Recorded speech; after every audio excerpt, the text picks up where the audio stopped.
Tem como investir em um país que você paga imposto mesmo perdendo? Não tem. Então, antes de definir a eleição, não tinha por que ninguém investir nos Estados Unidos. Concorda comigo ou não? Acabando a eleição, houve uma injeção de euforia. E se Trump... as indicações de Trump aumentaram a euforia ainda. Teve uma senadora nos Estados Unidos chamada Cynthia Lumen. Você viu essa mulher? A senadora nos Estados Unidos está defendendo abertamente eles venderem metade do ouro do Fort Knox para comprar de Bitcoin.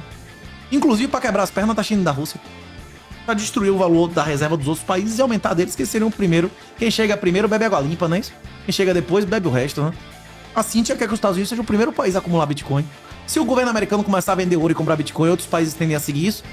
Ou vão apostar contra, vai comprar ouro? Pois é. Mas isso é uma das... 70% do gabinete de Trump é intimamente ligado ao Bitcoin. O secretário do comércio de Trump agora é da empresa Cantor, que gere os bondes da Tether. Hoje a Tether tem mais título americano do que... A Tether é uma empresa de stable dollar. Tem, acho que é o 15º, 16º maior credor de títulos americanos. 70% do comércio entre a Rússia e a China é com o stable, com o SDT. Esses caras hoje têm mais título americano do que a maioria dos países do mundo, bicho. É irrelevante um negócio desse? O cara que é secretário do comércio, ser um sócio de um negócio desse, interfere ou não interfere nas decisões dele?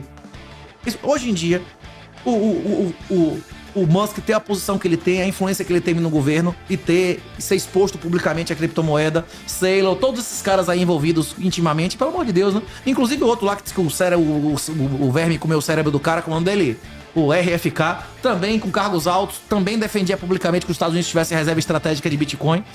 E Trump tem 3 compromissos conosco, com a nossa comunidade. Primeiro compromisso é no primeiro dia libertar Roosevelt, né, do Silk Road. No segundo dia, se comprometer a, até o fim do governo, fazer tudo que tiver no alcance dele no executivo para nunca mais fazer venda de bitcoins expropriados.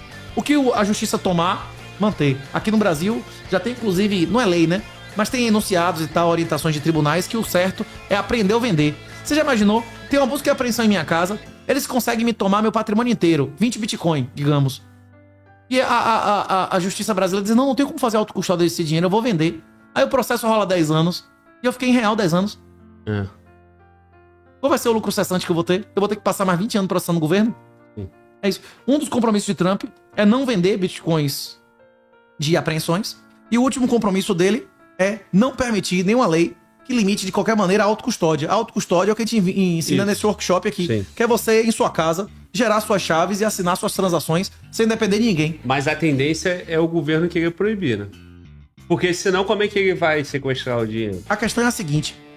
Como ficou claro, inclusive com o Pablo Marçal. Pablo Marçal, inclusive, provavelmente perdeu porque ele disse que Bitcoin era coisa de ladrão.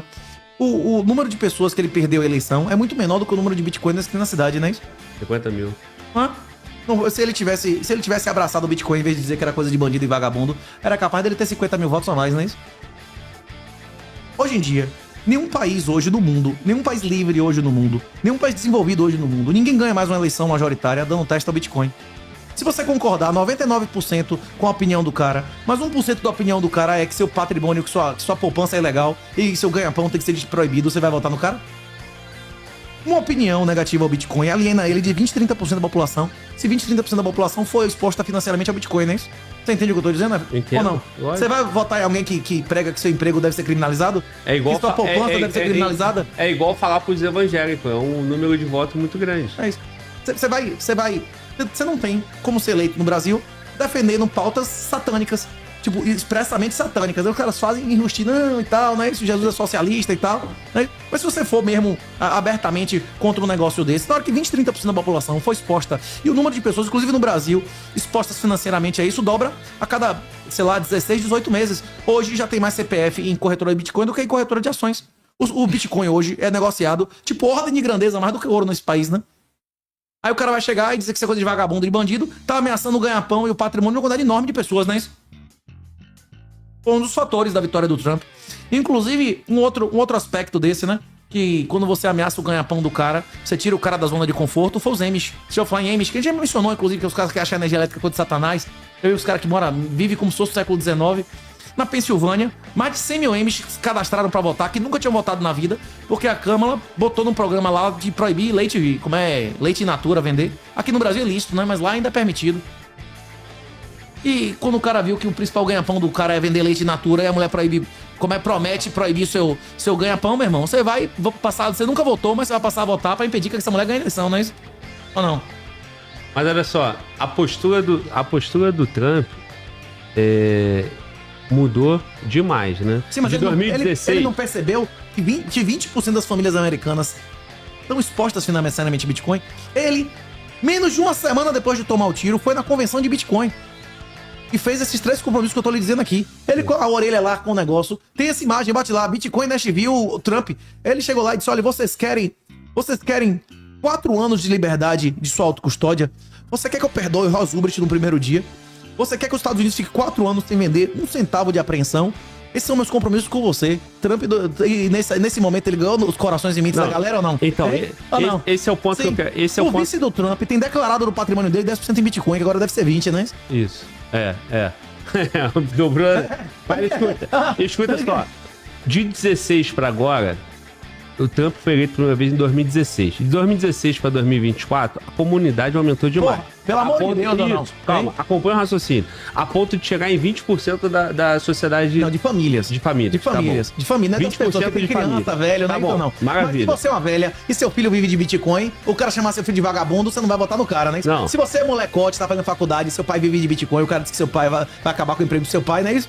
Perfeito, eu entendi. Agora, se 2016 isso era irrelevante nos Estados Unidos, 2024, quando você cita Marçal, ou 2026, vai chegar o momento que o político brasileiro vai ter que seguir o mesmo caminho.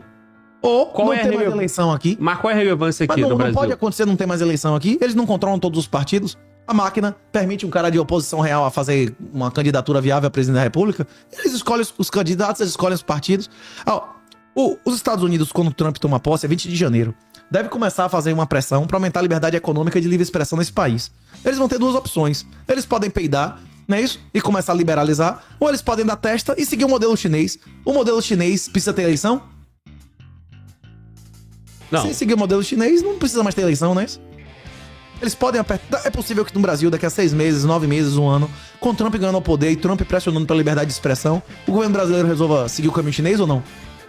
É possível que daqui a 5 anos no Brasil não tenha YouTube, não tenha Instagram, não tenha X, e seja o IP, a Lichete e, como é um dos nossos chinês lá, TikTok e Quai, né? Então, mas nesse dia... Não é possível isso ou não? Quando isso acontecer, vai ser crime autocustódia aqui. Talvez. Na China não é, não. Na China é permitido autocustódia. Ainda não é proibido isso na China, não. Mas por quê? O regime chinês está usando, inclusive, isso.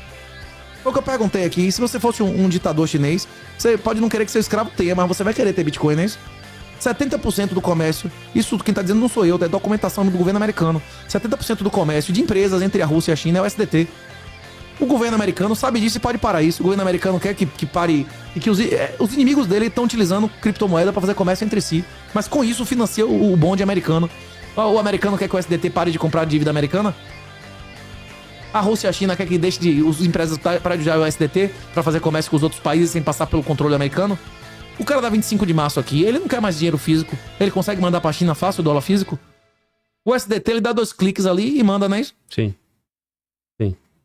Mas olha só, Renato. O Trump, a postura do Trump 16 pra hoje...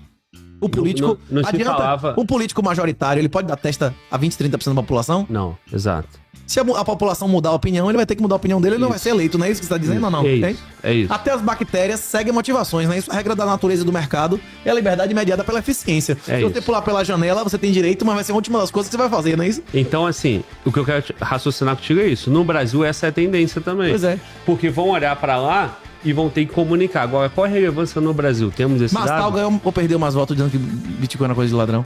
E tem vários motivos, né, pra justificar. Mas ganhou voto com isso? Certamente perdeu. Né? Pois é. E uma diferença pequena dessa podia ter feito diferença, né?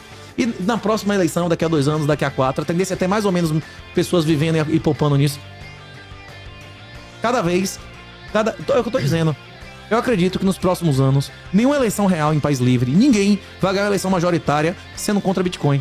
Prometendo aumento de imposto e tal. Inclusive já teve eleição na Coreia, que o terceiro lugar, faltando 5 dias, 4 dias antes, prometeu mundos e fundos ao Bitcoin e ganhou a eleição. O cara passou 2 caras. Não entendeu o que eu tô dizendo?